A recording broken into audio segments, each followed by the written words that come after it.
크리스천 영상학교를 운영하는 신목사입니다. 오늘은 당신이 땅을 떠난 날을 잊지 마라 라는 제목으로 한번 생각해 볼게요. 우리는 죽음을 경험해 보지 못했기에 죽음이라는 말이 낯설고 생소하죠. 그러나 당신도 예외 없이 그리 멀지 않은 장래에 죽음을 맞닥뜨리는 날이 오게 될 것입니다. 그러나 죽음을 생각하기는 두렵고 싫은 일이기에 죽음의 사건을 피하려고 안간힘을 쓰며 살아가고 있죠. 비싼 돈을 들여가며 건강보조식품을 먹고 농산물이 유기농인지 아닌지 꼼꼼하게 살피고 가공식품의 유통기한을 확인합니다. 틈만 나면 운동을 해서 건강을 챙기고 혹시라도 질병에 걸릴 때를 대비해서 생명보험에 가입해 놓고 있죠. 그렇게 잘 챙긴다면 죽음이 더디 오게 할 수는 있겠지만 아주 막을 수는 없는 일이죠. 언젠가 무려 5억 원을 들여 젊음을 회생시킨다는 줄기세포 주사를 맞는 사람에 대한 기사도 실리기도 했더라고요. 전도자가 이르되 헛되고 헛되며 헛되니 모든 것이 헛되도다. 해 아래서 수고하는 모든 수고가 사람들에게 무엇이 유익한가. 전도서 1장 2절에 3절이죠.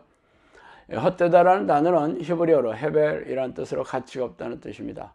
우리는 가치가 없는 것을 쓰레기라고 부르죠. 요즘 우리들은 쓰레기를 버리는데도 돈이 드는 시대에 살고 있어요. 세상의 모든 것들이 죄다 쓰레기 같다고 말하는 사람은 세상을 등지고 산속에 은간한 수도자가 아니라 세상 영화를 한 몸에 누린 솔로몬 왕이었어요. 그는 세상 최고로 지혜로운 왕으로 막대한 부와 찬란한 명예를 누린 사람이기도 했죠. 그런데 솔로몬 왕이 말년해졌다는 책이 바로 전도서인데 그 전도서의 시작이 세상의 모든 일이 쓰레기 같다고 말하고 있는 것이에요. 말하자면 솔로몬 왕이 부귀영화를 다 누리고 나서 내린 결론이 쓰레기라고 말한 것이죠. 그러나 당신은 그의 말을 이해할 수도 이해하려고도 하지 않을 것입니다. 평생 아침 일찍 일어나 밤늦게 누우며 하루 종일 바쁘게 돈과 쾌락을 쫓느니라고 했죠. 그러나 문제는 언젠가 당신이 이 땅을 떠나가야 한다는 사실이죠. 그 말은 당신이 지금까지 가지고 있던 모든 것을 내려놓아야 한다는 것을 의미해요. 아무것도 없는 가난하고 별 볼 일 없이 살던 사람이라면 내려놓는 게 그리 어려운 일은 아니겠죠. 그러나 당신이 억만장자라면 그 많은 재산을 놓고 떠나는 현실을 인정하고 받아들이고 싶지 않겠죠. 그래서 세상의 수많은 부자들은 한 푼이라도 빼앗기지 않으려고 발버둥치지만 결국은 허무하게 떠나가죠. 돈뿐만이 아닙니다. 여자들은 예쁜 외모를 유지하려고 무진 애를 쓰고 있어요. 매일처럼 값비싼 화장품에다 피부 관리는 당연한 일이고 많은 돈을 들여 성형수술을 마다하지 않고 살을 빼기 위해 밥을 굶는 다이어트도 참고 견디고 있죠. 그러나 나이가 먹을수록 낡아지고 늙어가는 것은 막을 수 없어요. 어떤 배우는 주름살을 잡아당기는 성형수술을 얼마나 많이 받았는지 부작용이 생겨 밤에 잘 때도 눈이 잘 감겨지지 않는다고 합니다. 의사나 변호사 자격증은 나이 제한도 없고 정년퇴직도 없어요. 그래서 죽는 날까지 현업에 종사할 수 있습니다. 그래서 의사들은 나이가 들어 체력이 달리고 눈이 침침해져 일을 그만두는 실정이에요. 할 수만 있다면 죽는 날까지 고소득에 품격 높은 신분을 놓고 싶지 않을 것입니다. 그러나 고속을 얻는 자격증의 소유자이거나 탁월한 기술과 재능으로 부와 명예를 한 몸에 받고 살아온 사람이라도 죽음이 찾아온다면 예외 없이 놓고 떠나야 하죠. 말하자면 완벽한 성공이란 애당초 세상에 존재하지 않는다는 뜻이에요. 이 땅에서 어떤 일을 성공적으로 이루어 놓았다 하더라도 죽음이 찾아오면 죄다 내려놓고 떠나야 하기 때문이죠. 그보다도 더 충격적인 사건이 있어요. 육체는 소멸되더라도 영혼은 불멸한다는 것이죠. 말하자면 죽음 이후에도 영혼은 존재하여 각자 갈 곳이 정해져 있다는 것입니다. 좀 더 구체적으로 말하자면 천국과 지옥 둘 중에 한 곳에 가야 한다는 뜻이에요.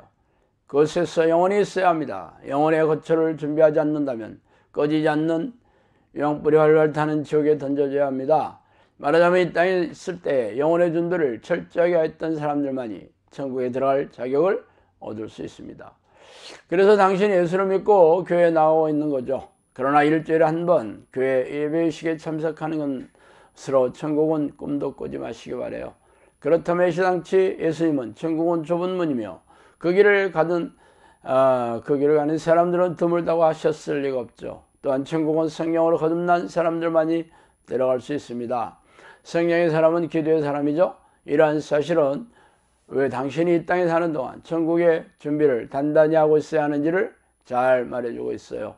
서양 사람들은 물론이고 그리스도인조차도 이 땅에 사는 동안 부와 명예, 권력, 외모 등 죽으면 죄다 소멸되는 것들을 얻고자 아등바등하며 살아가고 있습니다. 그래서 당신의 소원이 이루어져 행복하고 만족하고 또 즐겁게 살고 있는지 아니든지 간에 죽으면 아무짝에도 쓸모없다는 것이죠. 겨우 100년도 안 되는 생애 동안 누릴 것을 얻고자 평생 수고하며 쓰고 있지만 영원한 생명과 완벽한 행복을 얻는 일에는 관심조차 없이 살아간다면 당신의 삶이 얼마나 최악의 실패작이 될지 아는 것은 어렵지 않습니다. 심판대 앞에 서는 날 당신이 받아들인 인생 성적표가 영원한 삶의 장소를 결정해 주기 때문이죠.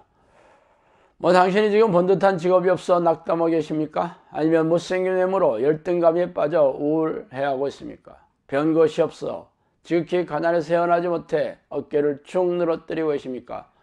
당신 주위에 수십억의 부자나 명문학벌의 의사, 변호사 등의 자격증을 가진 이들이 부러울지는 몰라도 그들이 누리는 쾌락과 호사도 유통기간이 얼마 남지 않았다는 것입니다.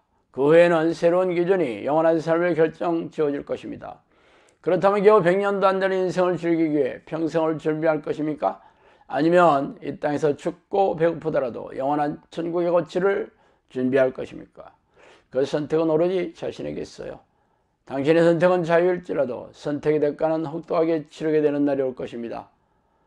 지혜로운 선택을 하시기 빌겠어요. 자, 오늘은 여기까지 하겠습니다. 감사합니다.